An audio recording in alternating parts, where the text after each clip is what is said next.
Today I have a special report to make, and the best way to make it is with this video.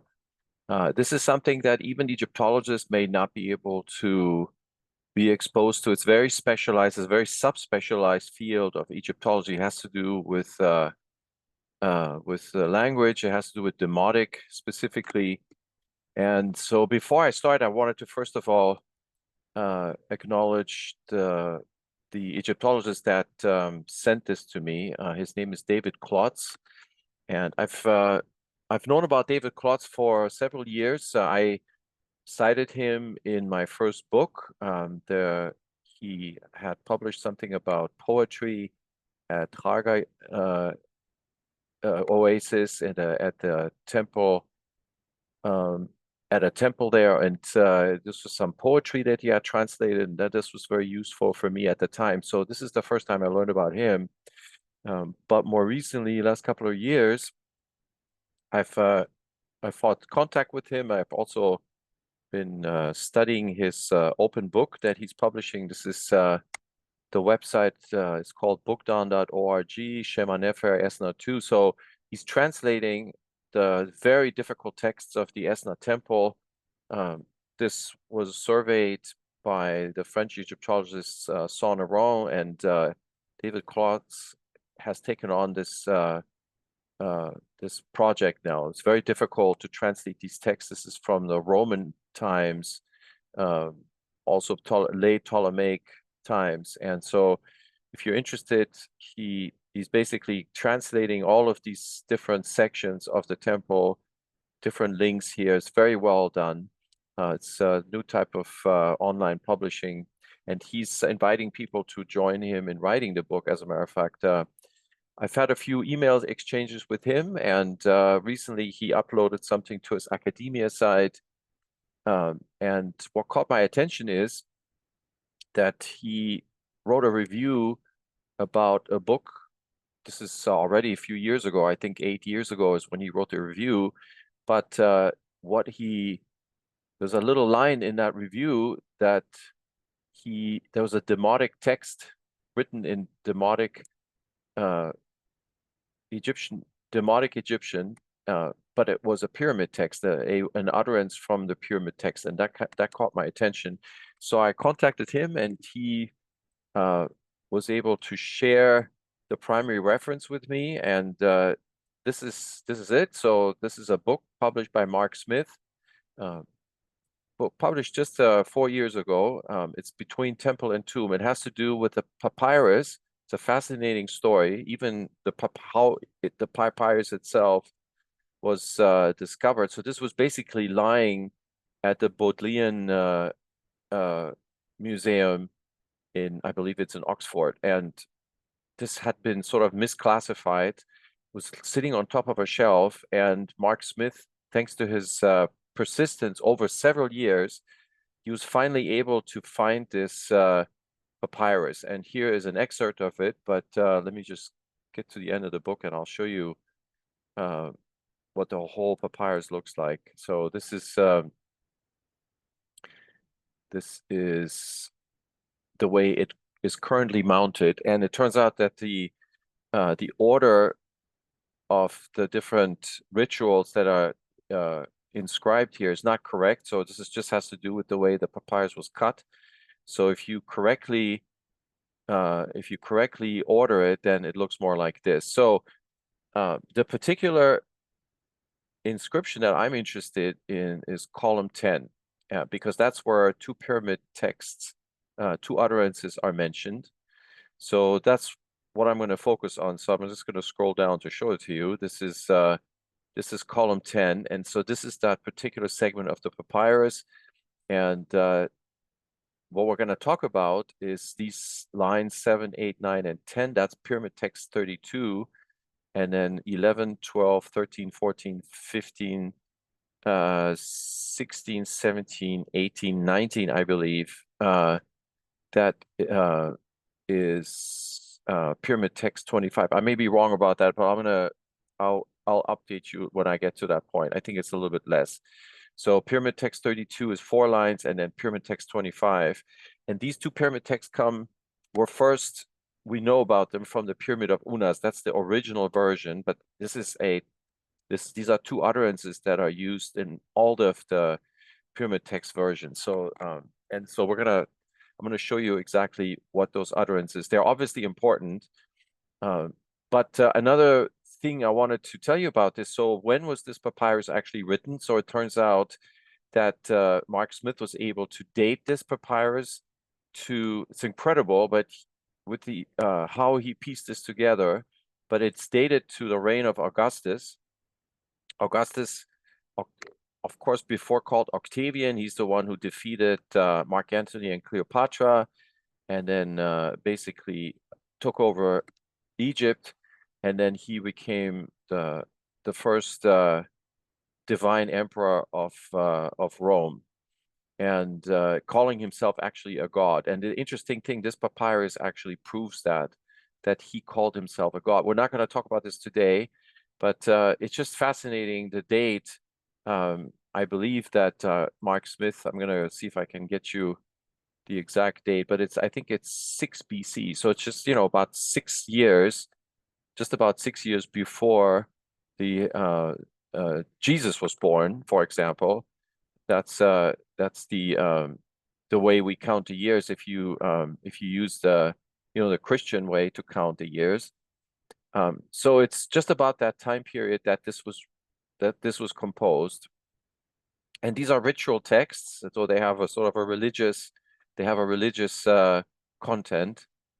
I'm just scrolling up and down. I'm not going to be able to find this date. So let me just show you where this papyrus was probably written. That's another fascinating part of this detective story that Mark Smith put together here.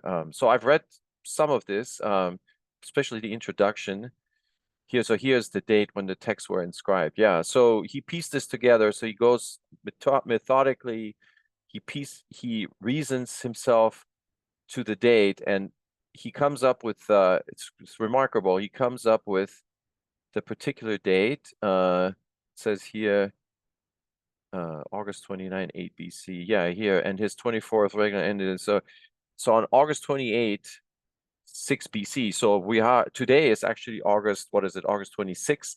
So it's almost to the day. Well, what would it be? Today's 2023. So it's 2029 years ago, almost exactly to the day. Anyways, so let me just show you where this papyrus was written, because that also has some relevance to what I'm interested in. So here's the map of Africa. I'm going to zoom down to Egypt. This is the delta. Here's Giza. There's Saqqara with the Pyramid of Unas. I've marked it over here because we're going to talk about the Pyramid of Unas in just a moment. But just for orientation, so here's Luxor. Here's Edfu. Here's Aswan, Dendera, and here, before the loop, are 3 major sites. So, for example, here is Abydos, El Ghab. This is where the first dynasty and second dynasty kings were buried. This is where, presumably, the capital was in the first 2 dynasties, Thinis. Hasn't been found. Somewhere in this location is Thinis. And so this papyrus was composed either in this area, Akhmim, which is in Egyptian called Aipu, or in this location, which is close to Thinis, and the Egyptian name is Per Mehit, Mehit being the lioness that I'm interested in. In later times, it was called East Behedet, Ayabet, and the Arabic Egyptian name is Nak al-Mashaik. Not much. There is some things that published about this area. I haven't found a paper that I was able to open about this area.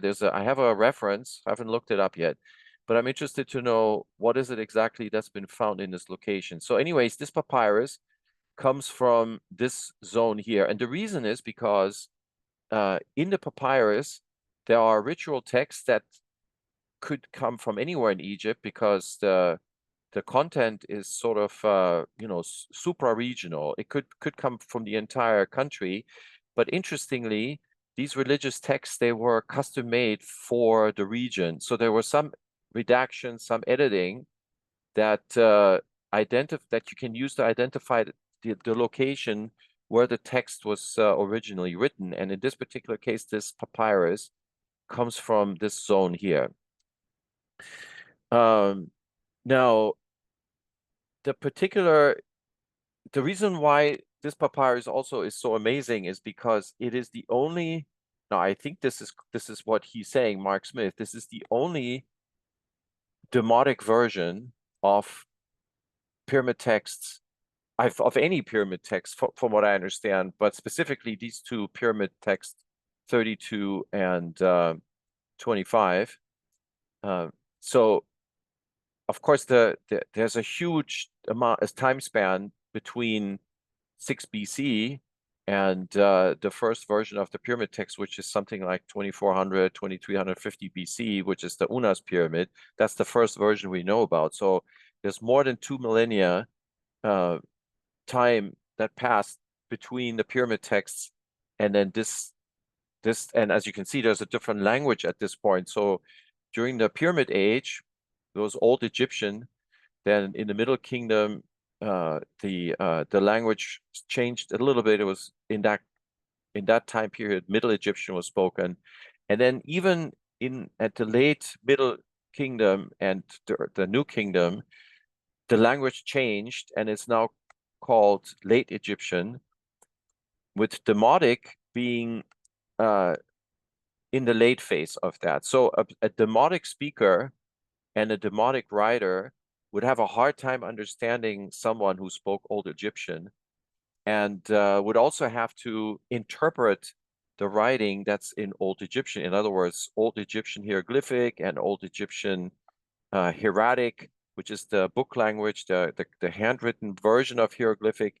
So the speakers at this time period, they had a hard time, not that they couldn't read it, they were able obviously to translate it, but they had to interpret the texts into the current language, which was Demotic. And this is a sample of Demotic. If you think this looks like Arabic, it reminds me of Arabic, and there's a couple of letters that actually do look like Arabic, but of course it's not Arabic. But there are some similarities. So anyway, so what I am going to do now is I'm going to show you specifically the text that I'm interested, the pyramid text that I'm interested in. So this is from column 10.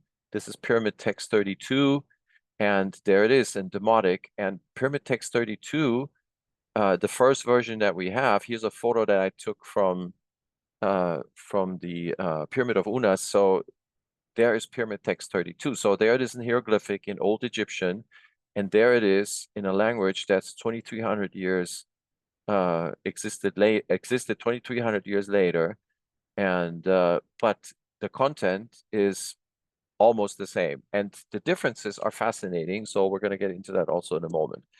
So let me just orient you in terms of the Pyramid of Unas. So this is an architectural model that my nephew Ali Reza made, and so this is the Pyramid of Unas with the antechamber here. That's the sarcophagus chamber or burial chamber. Here's where you come in, and Pyramid Text 32 is written right here. So this is at the beginning of the pyramid text. The very beginning is the gable here.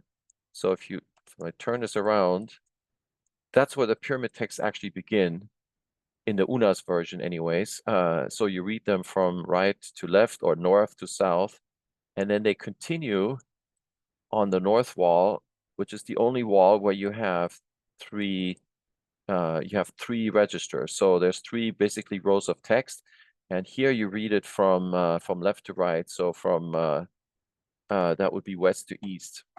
And the particular pyramid text, which is 32, is right here. These 4 lines here. It is repeated again as part of the mouth opening ritual, which is a little bit further to the right. And let me see if I can find it here. There's the other copy of Pyramid Text 32. You can sort of recognize it by this libation vessel with the water coming out. So that's how Pyramid Text 32 begins. It basically says Rebehuk Aipen Wasir. So it means these are your cool waters or refreshing waters, Osiris. And so you have two copies here in the first register. Then you have another copy here in the middle. And here it is. Okay, that's another. These are the 4 lines for Pyramid Text 32 again. What is Pyramid Text 32 is basically a libation ritual. It has to do with washing the mummy with natron water.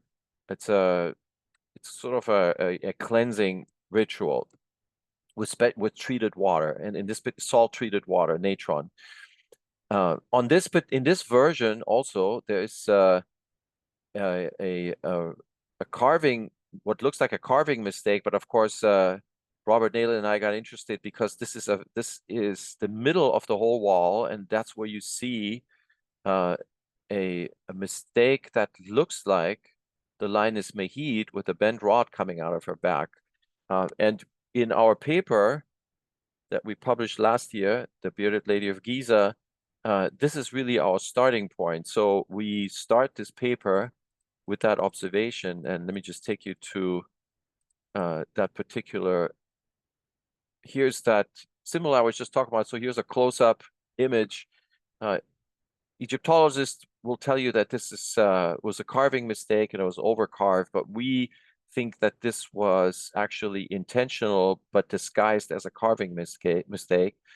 And what's being shown here is actually the lioness Mehid. And, we go through the proof why we think this was intentional. And I don't have necessarily enough time to go through it today, but if you're interested, you can download the paper. It's for free. So here's the 4 versions of Pyramid Text 32. This one here, the last version is, I have to zoom out for that. And let me see if I can show it to you from here. So the connecting corridor in here, I know there's a way to actually see it, but it's in here. So this is the final.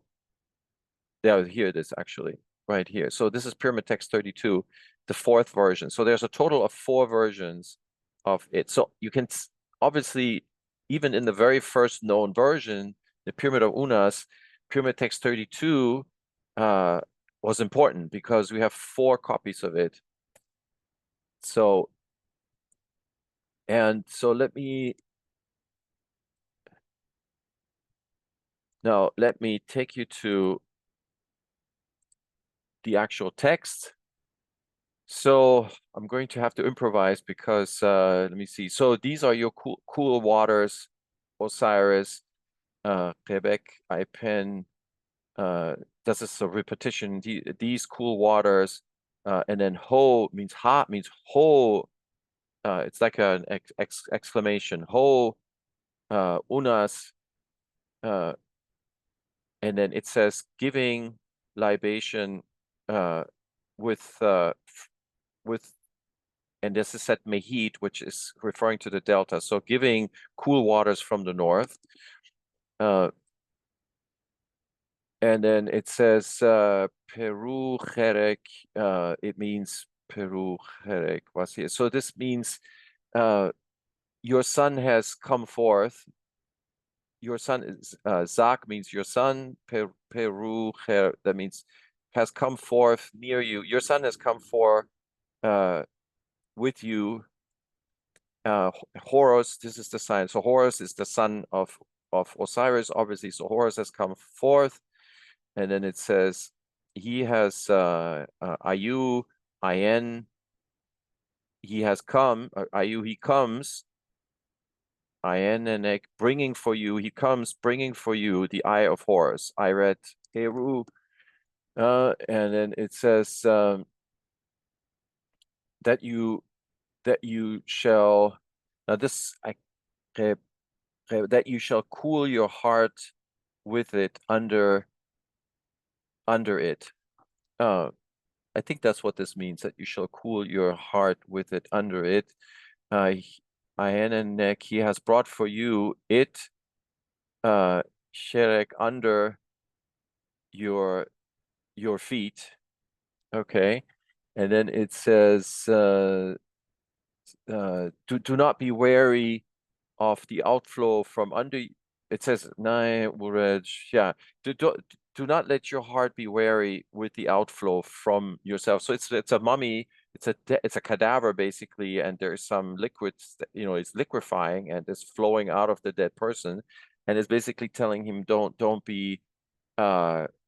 worry about it, basically. And then here it says Jet Medu 4 times, and this is the reason why this is such an important pyramid text, because this is the invocation formula. So Pyramid Text 32 ends with basically saying, come forth when called upon. So this is how I'm translating it. Alan has a slightly different version, but this means empereti enek. Cheru means called, voiced, and it's repeated twice. So this is the quintessential Heka formula. It basically means that when in a ritual setting, certain words are pronounced, then a god or a person or a demon or whatever, or some action is basically being invocated. And this is what the ancient Egyptians believed is also the way that the world was created. They believed that the creator god created the world by utterance from an idea that he formulated, and then he uttered it, and then it came into existence. And that's the idea of Heka. So that's the original version, Old Kingdom version. And then in the Demotic version, I have to immediately tell you, I don't know how to read this, not even close. And the point of it really isn't so much to take you to the exact writing, but the point is to show you how the text was redacted to make it fit, or to have it be understood, and to make it fit 2,300 years later in the area around Akhmim and Permehit, wherever that came from originally. And so this is the next thing I'm going to show you. So here is what's called the transliteration. So transliteration means you take the text, the original text, and you convert it into the extended Latin alphabet so that a modern researcher or a modern observer can get an idea what was actually being written there, what was the pronunciation. And in Egyptian, as you may know, it's almost all of them are consonants, so we don't know exactly how it was pronounced. So what Egyptologists usually do, they add e's in between to reconstruct the word. But the only way to truly know how it sounded is Coptic. The Copts, they used the Greek alphabet, added 7 extra letters, and they were able to faithfully transcribe hieroglyphic text. And from the Coptic, you can get an idea how it's pronounced. It's not so important for today, what I'm going to show you. So I'm going to just focus on Pyramid Text 32. This is 25. And so here's, just wanted to make this correction real quick. So Pyramid Text 25 is over here, and it encompasses 11, 12, 13, 14, 15. I'm sorry, 11, 14, 13, and 14. 15 also, your car will furnish, your car will be made flush, your car. Yeah. So actually it goes here, made of most be diffused, the fragrance. Yeah, this is the end of Pyramid Text 25, line 17. So it goes from 11 to 17, and the last 3 lines is something else. It's another ritual text. But we're gonna just focus on these four because I want to show you the real reason for the video today is to show you how the redaction occurred. Why is this important? Well, because it's an example of how ancient texts that were already ancient to the Greco-Roman Egyptians, how they handled those texts. So here is the transliteration for original Old Egyptian text. This is James Allen published this. So he transliterated all the pyramid texts, the different versions. So there's Unas, Teti, Pepi, Merenre, Pepi II, Nate.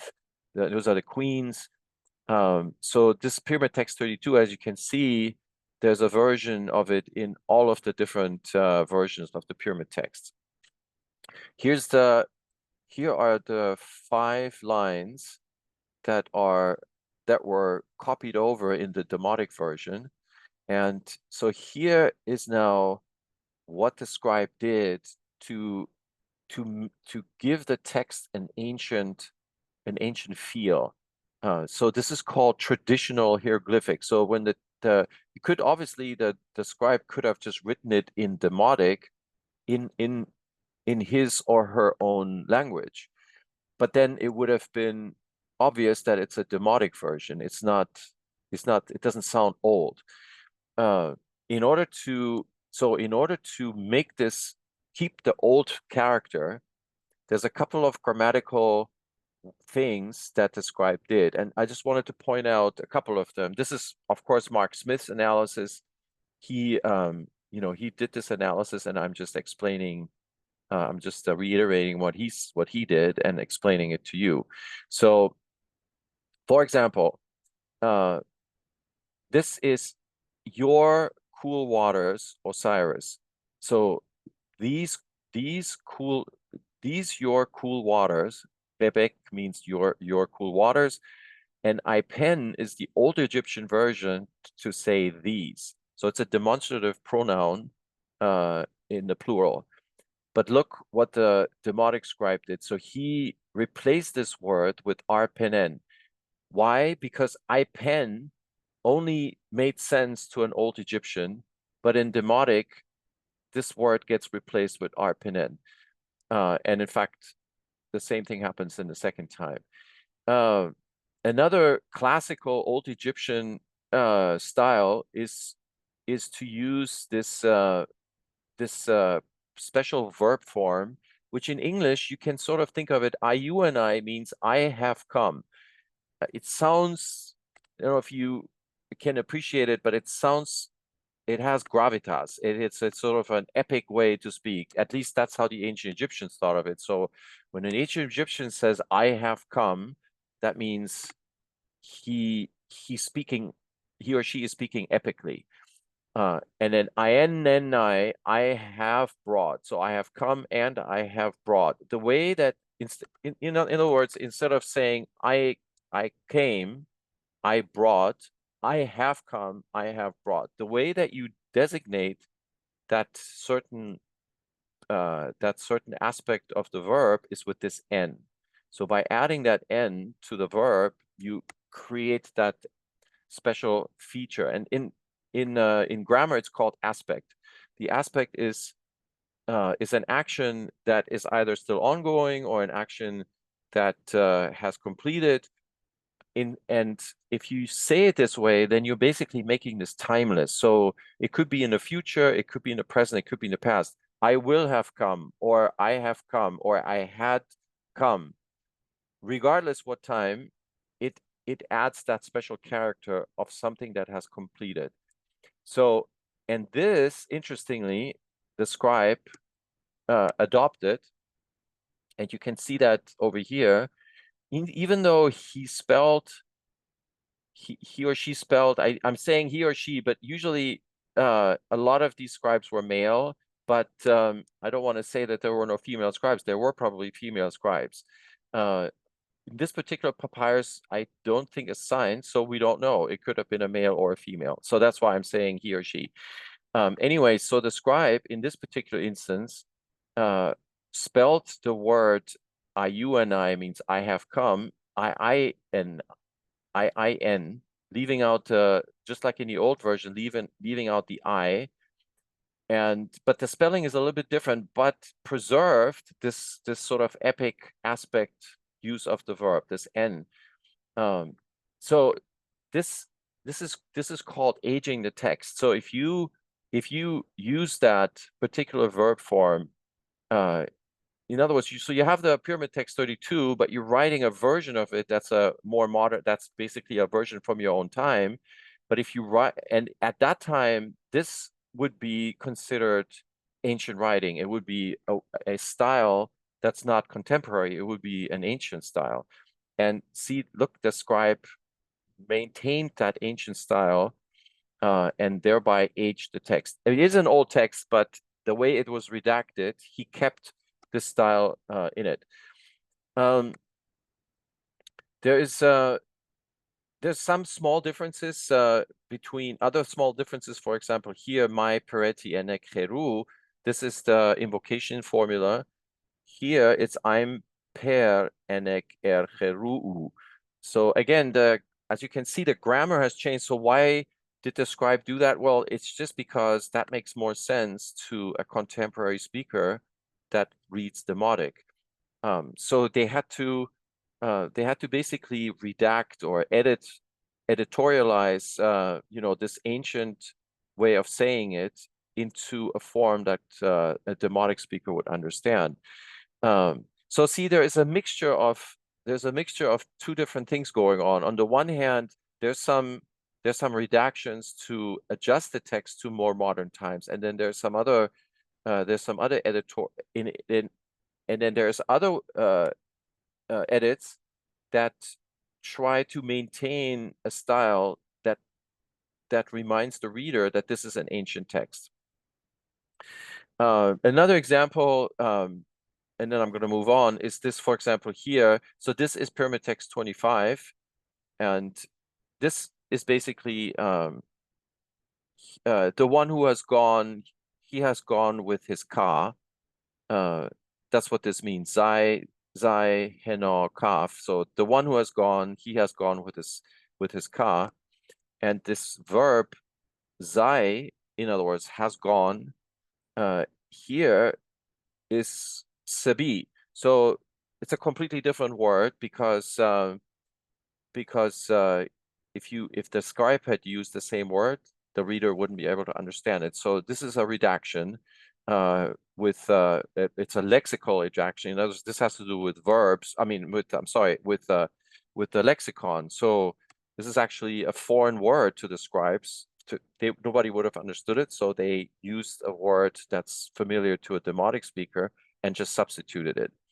So I just want to give you a taste how this process occurred. For me, this is also my first exposure, so I can't really give you all the ins and outs of it because I don't know them, but I have learned from a couple of Egyptologists, for example, from Dieter Kurt, that this is exactly what was done at Edfu. So at the Edfu temple, the scribes had Middle Egyptian and even Old Egyptians originals, and and they were Demotic speakers. So because that was Ptolemaic times, during the Ptolemaic times, the Egyptian that was being spoken and written in was Demotic. So exactly the same language that I've been showing you here. And just to give you a little taste of it, this is what Demotic looks like. Now, going back to the lioness, so I was interested, obviously, to know how was this particular phrase written, right? It says empereti enek cheru. Cheru means when voiced, when called upon, when called out, right? Cheru means voice, basically. And so I wanted to know what is the Demotic version of this, and specifically because, of course, we think that there was an error here that was supposed to hide a reference to the lioness Mehit. So this is what I found. So you can actually see it here. So if you look close up, this is here the sign for 4, and this, I think this is twice. So you're supposed to say twice 4 times. So this is at the end here in the version of Unas. There's the 4. It's mentioned at the beginning. It's so you say it twice, but it's 4 times. So it's 8 times total. And here it's put at the end. The word cheru, I'm going to zoom in all the way so you can see it, is right here. This is what means when called upon or voiced. that's what Heru is right here in Demotic. And so, and here is that same word. So Mark Smith, to his great credit, he actually lists every single word at the end of the book with it's a dictionary where every single word is shown, the Demotic version of it, and the transliteration, and then the translation. So there it is. And so I was interested to know what how is, for example, Mehit written? Mehit being the lioness, but it also means north. And so here it is. So in Demotic, this is how you spell Mehit. Now, I don't want to say that this looks anything like Heru. I'm not saying that, but I am struck by the fact that there are some similarities. For example, these two lines here, this little squiggle is of course different than that. There's some resemblance, which is interesting, and you wouldn't expect this because remember in the original version, this has nothing to do with Mehit or north. Officially speaking, this has to do with Heru. So the lioness here is actually a sound sign. So Heru, this is the sound that this represents is Ru. This the He, that's the R, and here is a rudder, which is basically the same two sounds, Her, Heru. And so this whole thing has nothing to do with either Mehit or north, but of course what we're saying is that this is a hidden, a cryptic way to refer to Mehit. And interestingly, so when I look at this, there's a little bit of a resemblance. Now, the more interesting way to look at it is what will happen is you look at the way that Demotic wrote the lioness, and unfortunately I haven't been able to find this. I only have been able to find the hieratic version of the lioness. So that one I can show you real quick. So we go to, obviously there's all these files, but so I have hieratic here, and if you go to the hieratic dictionary, this is by Müller, Georg Müller. And so you look at how hieratic is basically handwritten hieroglyphic. And I just wanted to show it to you for comparison. So hieratic obviously was started with as soon as hieroglyphs were invented, not much later, hieratic was also being used. So here's the lioness, okay? And remember, this is not Demotic, but Demotic is a more cursive version of hieratic. So I thought, well, maybe we can see some resemblance. So here's the lioness. This is what it looked like in the Middle Kingdom, Dynasty 11-12. Then another couple of hundred years later, Dynasty 13, you can already see how it gets more abstract.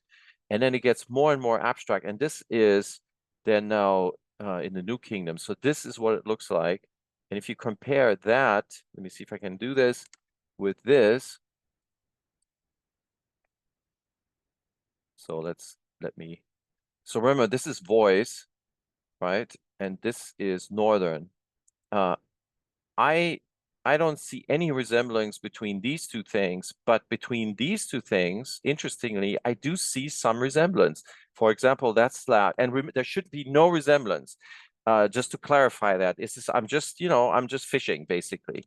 But it is interesting to me that the shape of this sign has some resemblance to this Heru. Is this intentional? I have no idea. But this is, how you do research. You ask questions, you test things, and you check things out. And this is what I came up with so far. I don't want to make a strong case out of it. I'm just reporting it as an interesting observation. But a lot of times you make these observations and you dismiss them. But I didn't want to dismiss this one. It looks a little bit too interesting for me, but I wouldn't put too much weight on it regardless. Okay, well, that's it. Just wanted to report on this great book. So again, let me just go back and give you the full reference. So this is called Between Temple and Tomb, the Demotic Ritual Text. The papyrus is called Bodleian MS Egypt A3P. The book is by Mark Smith. It was published just 4 years ago. And interestingly, Christian Leitz, it's actually one of the German Archaeological Institute's researcher at ESNA, the same place where David Klotz is translating. So Christian Leitz was involved in restoring the Esna temple. He has done some amazing work with his team, which is mostly Egyptian restorers, and then but the dye is also represented. And that's it